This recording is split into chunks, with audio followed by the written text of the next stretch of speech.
Hello everyone, তোমরা সকলে কেমন আছো? আশা করি ভালো আছো আর সুস্থ আছো। আমিও ভালো আছি, সুস্থ আছি। সুজাতা সোনাই চ্যানেলে তোমাদের সকলকে স্বাগত।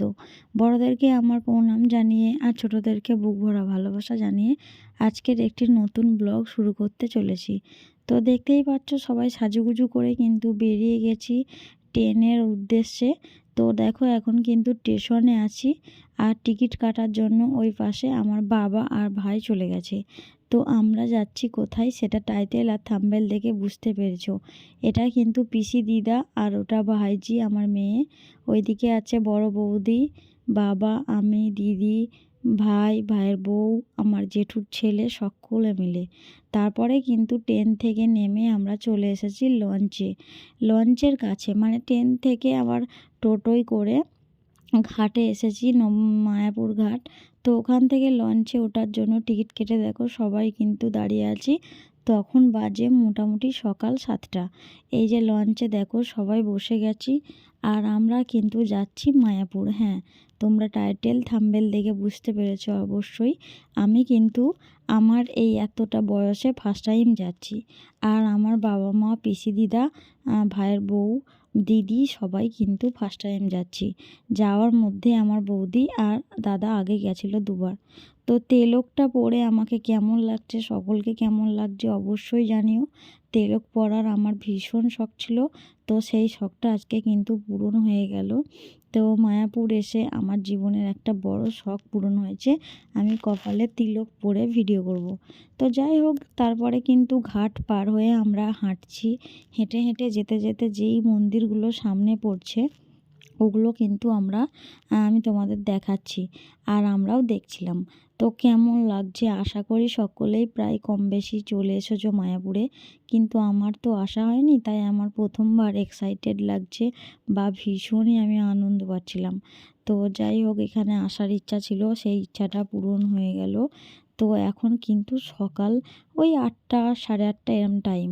এই যে দিদি, এই যে ভাইপো, এখানে দেখো বৌদি, ভাইজি, এই যে দাদা, সবাই কিন্তু তিলক পরে নিয়েছি আর সবাইকে বেশ ভালো লাগছে।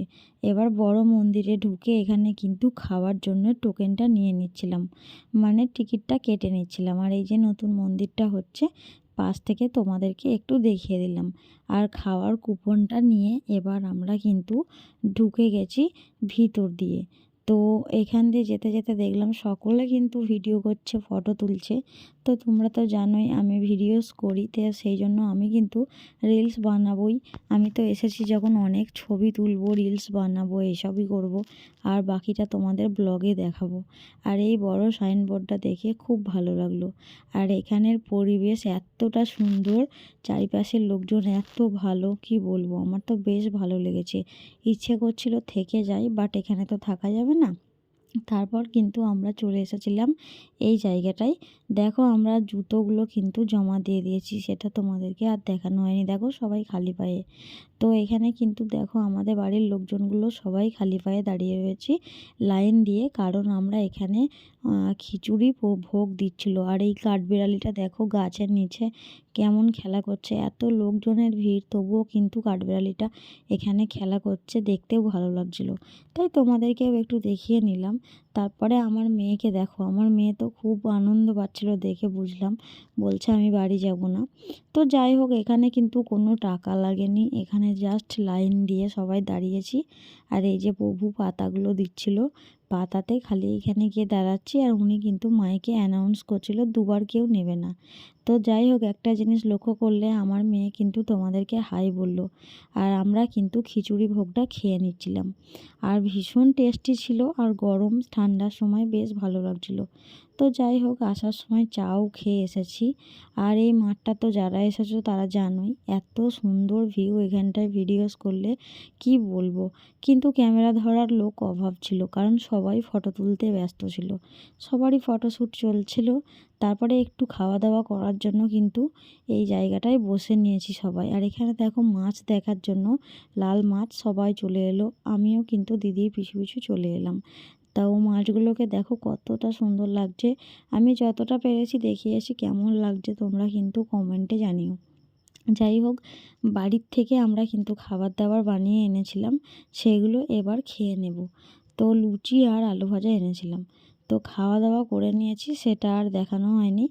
তো যাই হোক, এবার কিন্তু হাঁটাহাঁটি শুরু করে দিয়েছি ডাবের জল খাওয়া। তো আমাদের তো ঘুরে ঘুরে ভীষণ গরম লেগে গেছে। তারপরে যাই হোক, এখানে দেখো জুতোগুলোকে প্রথমে নিতে এলাম, কারণ খালি পায়ে আর হাঁটতে ভালো লাগছিল না। আর এই যে সবাই কিন্তু নিজে নিজে জুতোগুলো পরে নিয়েছি। তারপরে দেখো এখানে একটা গীতা মেলা বলে স্টেজ বানিয়েছে, আর এখানে পাশেই কিন্তু গীতা সভা হচ্ছিল।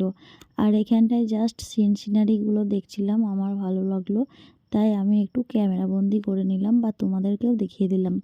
তো তোমাদের এগুলো কেমন লাগছে অবশ্যই জানাবে। আর এখানটায় যখন দেখছিলাম তখন কিন্তু ওই 10টা সাড়ে 10টা বাজে। আর এখানে কিন্তু সবাই জুতো মোজাগুলো পরছে, আর আমরা কিন্তু সবাই মিলে একটু ডাবের জল খেয়ে নিচ্ছিলাম, কারণ ভীষণ গরম করছিল, ডাবের জল খেলে উপকার হবে, তাই খেয়ে নিলাম। তারপরে কিন্তু এখানে দেখো সকলে হেঁটে হেঁটে আসছে, আর আমরা কিন্তু একটু বসে রেস্ট নিচ্ছি সোয়েটার চাদরগুলো খোলার জন্য।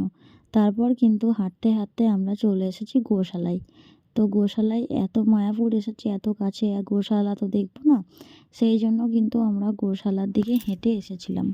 তারপরে এখানে তো গোশালায় ক্ষীর, তারপরে ঘি সব কিছু ফেমাস, তো ওগুলো তো নেওয়া হবেই। তো প্রথমে আমরা গোশালায় গিয়ে গরুগুলোকে দেখছিলাম। তো এত বড় বড় শিং, আর গরুগুলো এত ভালো, এত ভদ্র, মানুষও কিছু কিছু অভদ্র আছে, মানুষের চেয়েও এরা কিন্তু খুবই ভালো আমি বলবো। তো আমি কিন্তু ওদেরকে গায়ে হাত দিতে ভয় পাচ্ছিলাম। ও কিন্তু আমার কাছে এসেছে, আমি দেখো ভয়ে কিন্তু একবার তাও ছুটে পালিয়ে গেছি, বাট ও আমায় কিছুই করেনি, আমি ভয় পেয়ে গেছিলাম। আসলে বড় বড় শিং তো সেই জন্য। এই তো কম, আরও বড় বড় শিং আছে। তো আমার একেই একটু সাহস হয়েছে, তাই গলা ধরে একটু ছবি টবি তুলে নিলাম আর কি।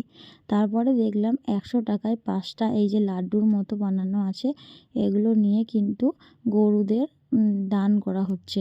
তো বাবা দেখো 100 টাকা এখানে দিল, তারপরে কিন্তু 5টা বাবার হাতে দিল। তো এটা কি আমি জানি না অ্যাকচুয়ালি। তো এখানে কিন্তু পিসি দিদার হাতে একটা দিয়েছি, পিসি দিদা কিন্তু প্রণাম করলো খাইয়ে দিয়ে। তারপরে মা দেখো এত ন্যাকামি করতে পারে ভগবতী, তবুও ঠিক করে খাওয়াতে পারে না। তো যাই হোক, মাও খাওয়ালো, প্রণাম করলো। আর আমার বৌদি কিন্তু খুব সাহসী, দেখো মুখের মধ্যে হাত ঢুকিয়ে দিল। আর আমার মেয়েও সেই এক ন্যাকামি দিদার মতো। যাই হোক, ও ফেলে দিল, তারপর দিদি কিন্তু ওকে খাইয়ে প্রণাম করলো। আর দিদির ছেলের জন্য একটা নিয়েছিল, ও দিল না, ওটাও দিদি দিয়ে দিল। যাই হোক, আর ওখানে বলল আপনার তরফ থেকে একটা গরুকে আজকের দিনের খাওয়ার দান করা হবে, যেহেতু 100 টাকা দিয়েছিলাম। তো তারপরে কিন্তু খাওয়া দাওয়া করে নিয়ে আমরা চলে এসেছি দেখো এই মাঠের এখানটায়। তো একটু যে রিলস বানাবো, কেউ কিন্তু দাঁড়াতে চাইছে না, সবাই রেগে যাচ্ছে, বলছে না তাড়াতাড়ি চলো তাড়াতাড়ি চলো। আসলে এতগুলো লোকের মধ্যে এলে যা হয়। তারপরে এখানে যে সিনেমার হল রয়েছে ওগুলো একটু দেখব, সেই জন্য কিন্তু সাইড দিয়ে হাঁটতে হাঁটতে আমরা যাচ্ছিলাম। আর এখানে তো বই টই প্রচুর জিনিস, আর মন্দিরের সাইড থেকে ভিউটা বেশ ভালো লাগছিল, ওই জন্য কিন্তু তোমাদেরকে দেখালাম। আর আমি তো দেখে অনেকগুলো সেলফি নিয়ে নিয়েছি।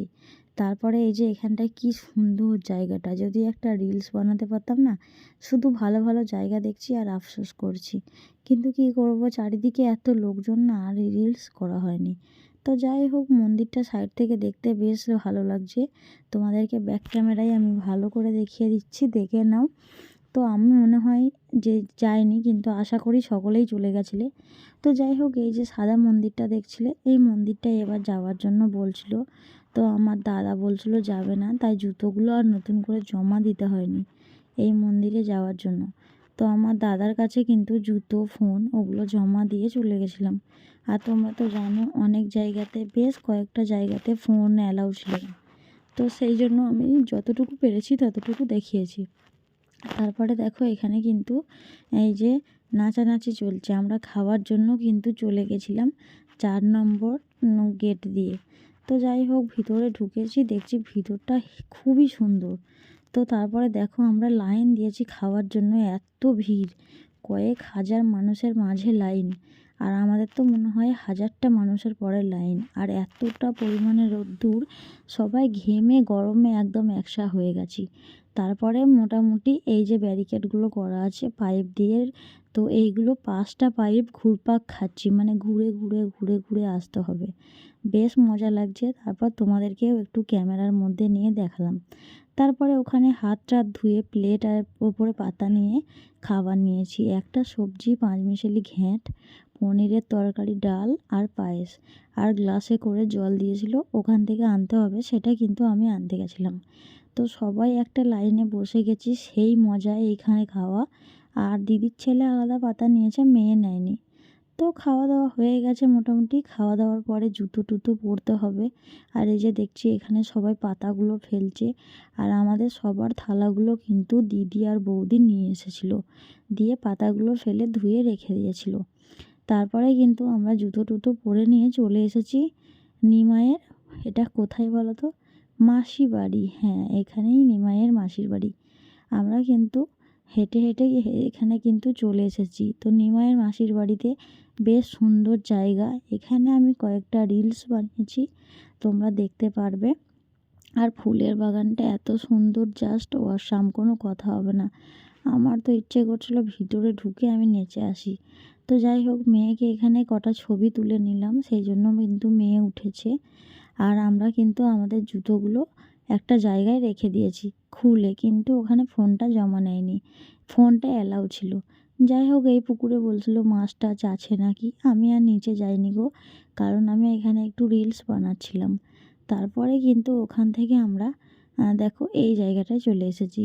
আর আমি মায়াপুর এসেছি, কোনো প্রভু আমাকে আশীর্বাদ দেবে না, বা প্রভুর আশীর্বাদ না নিয়ে প্রভুর সাথে মুলাকাত না করে চলে যাব, এমনটা তো হতেই পারে না, তাই না? তো এখানে এসে দেখো এই জায়গাটায় আমি নাচানাচি করছিলাম। আর এখানে এই যে মন্দিরের প্রভু রয়েছেন, উনি কিন্তু আমাকে নিজে বলল যে তুমি কি ভিডিও করো? আমি বললাম হ্যাঁ। বলছে তুমি নাচছো তো, তাই মনে হলো, কারণ এখানে যারা আসে সবাই নাচানাচি করে। তো তারপরে উনি আমাকে বলছে এখানেই থাকো না, বেশ ভালো হবে, ভিডিও করবে মন্দিরে মন্দিরে। তারপরে বলছে সেলফি নেবো, তাই আমি কটা গলা ধরে জড়িয়ে নিয়ে সেলফি তুললাম। তারপর বলছে তোমার বর বকবে না? তো আমি বললাম না, আমাকে আশীর্বাদ করুন, আমি যেন বড় হতে পারি। তারপর দেখো আমার মাথায় হাত রেখে আশীর্বাদ করলো। আর আমার তো খুবই ভালো লেগেছে, তোমাদের কেমন লাগলো সেটা বলো। তারপরে কিন্তু এই যে আমার বাবা, আর এখানটায় কিন্তু আমার হচ্ছে আর একটা মন্দির। এই যে দেখো ছোট্ট মতো গাছের গোড়ায় কাঁঠাল ধরেছে, বা ইঁচড় যাই বলো, এটা আর একটা মন্দির, আমি ঠিক এত নাম জানি না, বাট গিয়েছিলাম তো সেগুলোই দেখাচ্ছি। আর সবাই মিলেই কিন্তু এসেছি, আমরা প্রায় 4-5টা মন্দির দেখেছি। আর তুলসী মঞ্চগুলো এত সুন্দর, আমার খুব ভালো লেগেছে। তো এই যে দেখো সবাই প্রণাম করে নিচ্ছি, প্রণামী বক্সে টাকা দিয়ে দিচ্ছি। তারপরে কিন্তু আর একটা অন্য মন্দিরে এসেছি, দেখছি এখানে দুজন প্রভু আছে, মানে এনারা কোন দেশের মানুষ আমি ঠিক বুঝতে পারিনি, ভাষাটা পুরো অন্য। এই যে প্রভু যে ভাষায়, বাংলা ভাষায় কথাগুলো বলে দিচ্ছেন, বাংলা না সরি, অন্য একটা ভাষায় বলছিলেন, আর এই মহিলাটা কিন্তু এদেরকে ওই ভাষাটা ওদের ভাষায় বুঝিয়ে বলছিলেন যে কি বলছে অ্যাকচুয়ালি মন্দিরের বিষয়ে, এখানে কি হয়, কখন কি হয়, এই সব ব্যাপারে। তো আমিও যাই হোক ভাষাটা বুঝতে পারছিলাম না কি বলছিল, তো ওদের আলোচনা শুনছিলাম। আর প্রভুরা এত ভালো বুঝিয়ে বলতে পারলো ব্যাপারটা, ইনি দেখো বুঝিয়ে আবার বলছে ওই প্রভুর কথাগুলো শুনে নিয়ে। যাই হোক, আমার ব্যাপারটা বেশ ভালো লেগেছে। তারপর কিন্তু আমরা ওখান থেকে বেরিয়ে আরও একটা নতুন মন্দিরে চলে এসেছিলাম, যেখানে কিন্তু নিমাইয়ের জন্মস্থান, সেই নিম গাছের গোড়ায়। তো এখানে কিন্তু ফোন অ্যালাউ ছিল না, বারণ করেছিল ক্যামেরা করতে। তবুও আমি প্রথমের দিকটা করিনি, শেষে একটু তোমাদেরকে না দেখিয়ে পারলাম না, যেহেতু আমি দেখছি, আমি এসেছি, তাই তোমাদেরকেও একটু দেখালাম। এই দেখো লেখা আছে নো ক্যামেরা নো ফোন। আর এই যে নিম গাছটা দেখতে পাচ্ছ না, এইখানেই কিন্তু নিমাইয়ের জন্মস্থান বা জন্ম ভিটে। আর যদি কিছু ভুল বলে থাকি বলো কমেন্টে। এখানে কিন্তু সবাই প্রণাম করছে, আমিও করলাম। তারপর মেয়ের হাতে টাকা দিলাম। মেয়ে কিন্তু প্রণামী বক্সে টাকা দেওয়ার জন্য সব জায়গাতেই জেদ করেছে, আমি দিয়ে উঠলাম। তারপর আমার ভাই দেখো তুললো, ও কিন্তু টাকা দিয়ে দিল। আমি 5 টাকা করেই দিয়েছি, বেশি দিতে পারিনি। আর এখানে দেখো ক্যামেরা করছিলাম, একজন প্রভু আমাকে উপর থেকে বারণ করছিল হাত নাড়িয়ে। তো যাই হোক, আমি আর করিনি, বন্ধ করেছি। তারপরে কিন্তু একতারা কেনার জন্য এখানে দিদির ছেলে আর আমার মেয়ে বায়না করছিল, বাবা ওদেরকে একতারা বাঁশি কিনে দেওয়ার জন্য গেল। তো কী কিনেছি সেটা কিন্তু আমি তোমাদেরকে বাড়িতে গিয়ে অবশ্যই দেখাবো। তারপর আমরা লঞ্চে চেপেছি, এত ভিড়, ওপরটা ছাউনি ছিল না। আর আমার বাবারা একটু ভিতর দিকে গিয়ে বসেছে, মানে ঢালু মতো তো, তাই নিচের দিকে গিয়ে বসেছে। আর আমরা কিন্তু এখানে দাঁড়িয়ে আছি। চুল টুল তো সব উড়ে গেছে, যাওয়ার সময় কানের পরতে ভুলে গেছি। আর তিলকটাও মুছে গেছে, সিঁদুরটাও মুছে গেছে, কী আর করব। তারপর দেখো এখানে স্টেশনে এসে মেয়ে ঘুমিয়ে গেছে, এখনও প্রায় 1 ঘন্টা পরে ট্রেন আছে, তাই বিষ্ণুপ্রিয়া স্টেশনে বসে আছি। আর সারাদিন এত হাঁটাহাঁটি হয়েছে না, পাগুলো পুরো যন্ত্রণায় খুলে যাচ্ছে। তারপর কিন্তু স্টেশনের পাশে একটা দোকান ছিল, ওখানে কেনাকাটা করলাম, ঘুগনি টুগনি খেলাম। তারপরে মেয়ে উঠে গেছিলো ট্রেন আসছে বলে, আর সবাই কিন্তু রেডি হয়ে গেছি। তো কেমন লাগলো সেটা কমেন্টে জানিও। টাটা।